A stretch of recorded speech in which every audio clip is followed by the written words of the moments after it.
오늘은 본디오 빌라도에게라는 말씀으로 함께 말씀을 살펴봅니다. 어제도 말씀을 드렸지만 우리가 일상생활에서 진리의 말씀을 지켜 살아가는 것이 쉬운 일이 아니다라는 것을 말씀을 드렸습니다.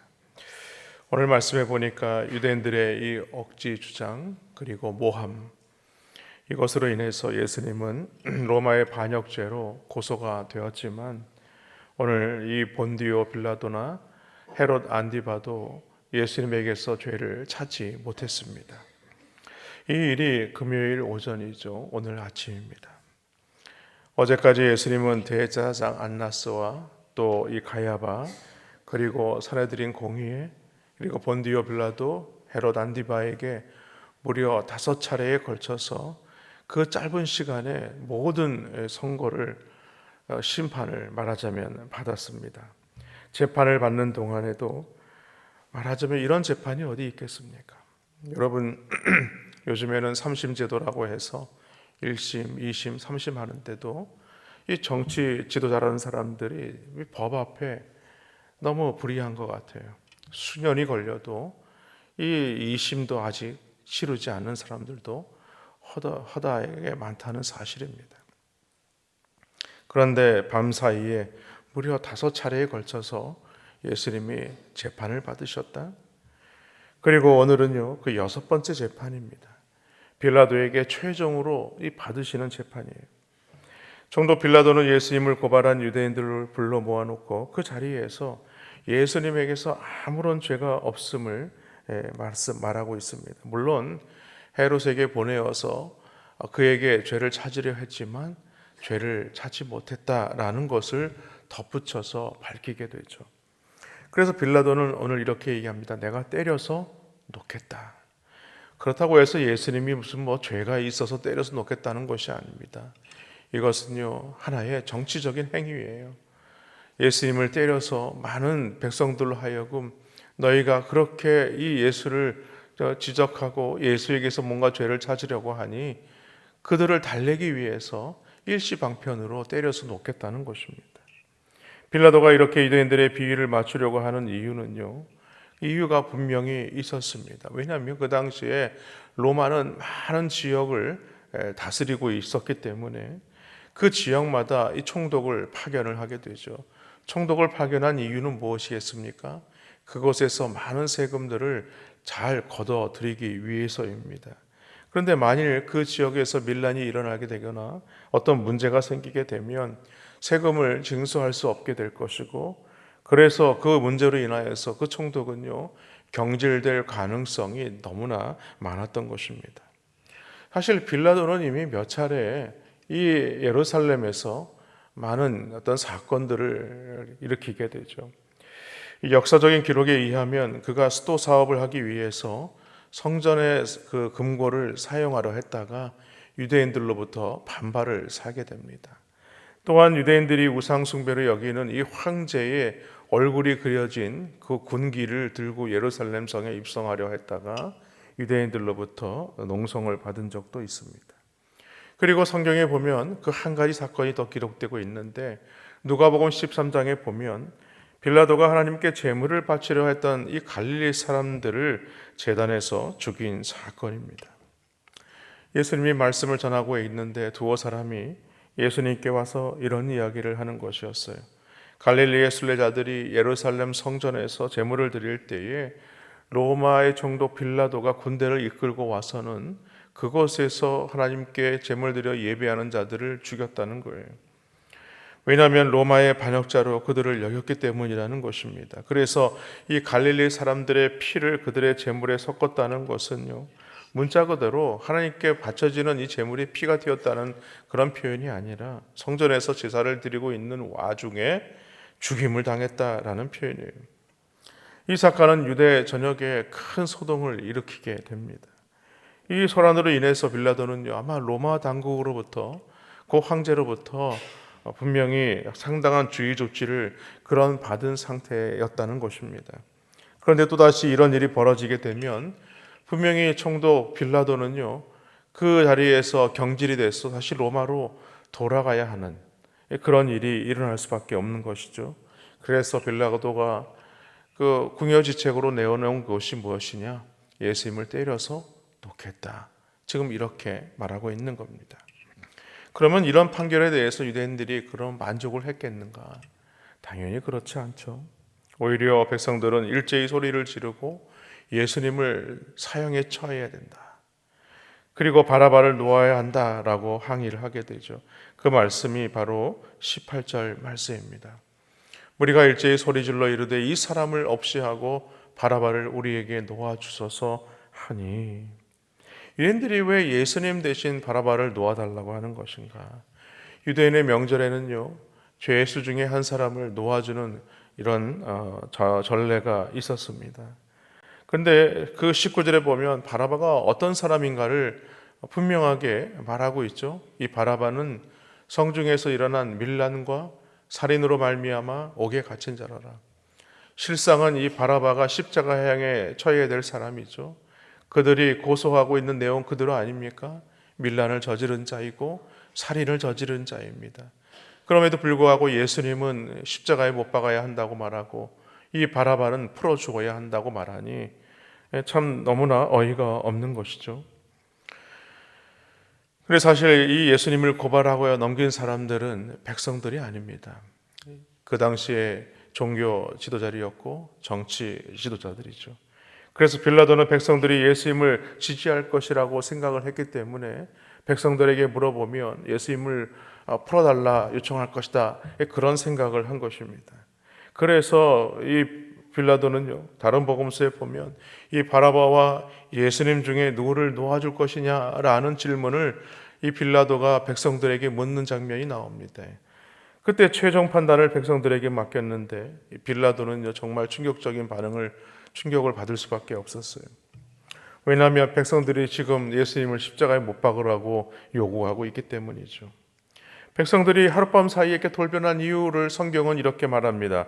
마태복음 27장 20절 말씀에 보니까 대제사장들과 장로들이 무리를 권하여 바라바를 달라 하게 하고 예수를 죽이자 하게 하더이다.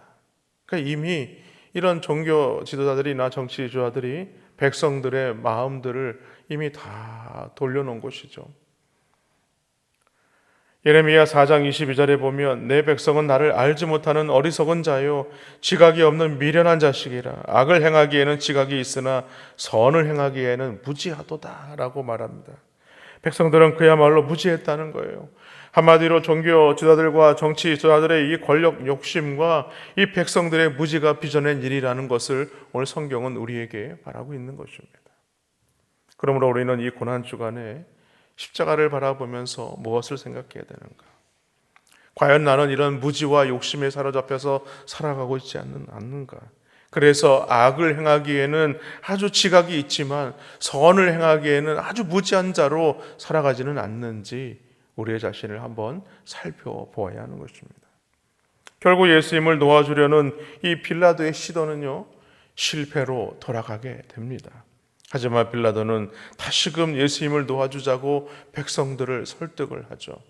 그러나 백성들은 소리를 지르면서 예수님을 십자가에 못 박아야 한다라고 외치게 됩니다. 사실 십자가 향은요, 가장 무도한 죄인이 못 박혀 죽어야 하는 형틀입니다. 그런데 백성들은 무죄 판결이 내려진 예수님을 그 잔혹한 십자가에 못 박아 죽여야 한다고 지금 소리치고 있는 것이죠. 여러분, 왜 유대 종교 지도자들이 예수님을 십자가에 못 박아 죽이려고 하는 것이겠습니까? 그것은요, 예수님을 따르고 추종하는 사람들로 하여금 더 이상 따르지 못하게 하기 위함이라는 거예요. 왜냐하면 유대인들은요, 나무에 달려 죽은 죄수는요, 하나님으로부터 저주를 받았다라고 말씀을 통해서 오늘 그들이 알고 있기 때문이죠. 이 말씀은 신명기 21장 21절 말씀을 인용한 말씀인데, 그 말씀을 갈라디아서 3장 13절은 이렇게 설명합니다. 그리스도께서 우리를 위하여 저주를 받은 바 되사 율법의 저주에서 우리를 속량하셨으니 기록된 바 나무에 달린 자마다 저주 아래에 있는 자라 하였습니다. 결국 백성들의 소리가 빌라도를 이겼다라고 성경은 말하죠. 그래서 빌라도는요, 백성들의 요구대로 바라바를 놓아주고 예수님을 십자가에 못 박는데 내어주게 됩니다. 빌라도는 이 최종 결정을 내리기 전에 물을 가져다가 그 유대 백성들 앞에서 손을 씻는 퍼포먼스를 합니다. 그러면서 마태복음 27장 27절 하반절에 보니까 이 사람의 피에 대하여 나는 무죄하니 너희가 당하라, 이렇게 말하죠. 빌라도가 손을 씻는 행위, 이것은요 유대의 간습에 은한 것입니다. 그러니까 유대의 풍습에 의하면 자신이 이 피에 대하여 무죄하다는 그 의사를 표시하는 행위라는 것이죠. 그러나 여러분, 이 빌라도의 행동은요 결코 그의 책임에서 벗어날 수 없는 것이었습니다. 최종 결정권자는 이 빌라도에게 있기 때문이죠. 이것은 책임을 회피한 것에 불과한 것입니다. 정면으로 맞서서 정치 생명을 걸고 이 사건을 판결하기에는요 그가 가진 권력이 가진 것이 너무나 많았어요. 오늘날 많은 정치 지도자들이 자신들의 그 가진 것을 놓치지 않기 위해서 얼마나 판결을 굽게 하고 많은 것을 오해하게 만듭니까? 그래서 빌라도는요 쉬운 길을 택하게 되죠. 그리고 그 책임을 백성들에게 돌리고 있습니다. 과연 그렇다고 그 책임이 면해졌겠습니까? 아니라는 거예요. 우리는 지금도 신앙 고백을 할 때마다 이 본디오 빌라도의 이름을 거론합니다. 결국 빌라도는 자신은 주님의 피에 상관없는 이제 나는 무죄한 사람이다, 이제 이 피에 대해서 너희가 이 피의 대가를 받아라 라고 얘기를 하지만 사도신경에 보면요 여전히 주님을 받게 한 자로 저주받은 이름으로 계속 우리가 불려지고 있지 않습니까? 죄의 문제는요 손을 씻는다고 해서 해결될 문제가 아닙니다. 그러자 백성들이 뭐라고 얘기합니까? 그 피를 우리와 우리 자손에게 돌리소서. 결국 유대인들이 수천 년 동안 나라 잃은 백성으로 그렇게 살아가지 않았습니까?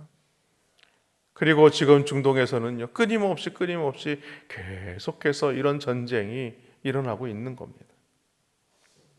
그렇지만 인간은 어느 누구도 자신의 죄값을 치를 수 있는 사람은요 이 세상에 아무도 없다는 사실입니다.